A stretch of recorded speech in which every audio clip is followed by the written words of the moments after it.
Срочные новости. Мир уже не будет прежним. США присоединились к войне против Ирана. Президент США Дональд Трамп в своих соцсетях написал о том, что американские бомбардировщики успешно нанесли удары по 3 ядерным объектам Ирана. Ребята, Америка официально начала войну против Ирана. Страшная новость. Очень много видеороликов, где морские котики, сухопутные войска и так далее в соцсетях показывают, как они готовятся, проводят учения, так же, как их кормят. Их кормят хорошо, и они говорят о том, что их, скорее всего, готовят к отправке на войну.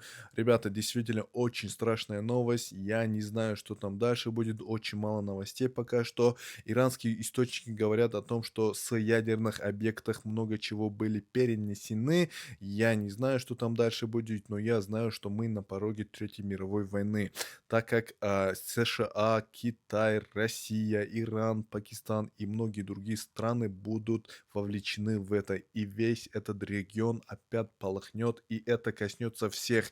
Иран ранее говорил о том, что если вы ударите по нам, то мы непременно ответим, и Иран, скорее всего, если американцы действительно нанесли огромный ущерб, скорее всего, Иран ответит по вооруженным силам, которые находятся в Ближнем Востоке, то есть американским.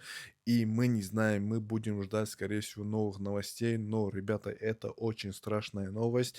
И Бог, спаси эту землю, спаси людей, потому что это действительно всех коснется, и это будет страшно, ребята. Готовимся к худшим временам. Мира вам.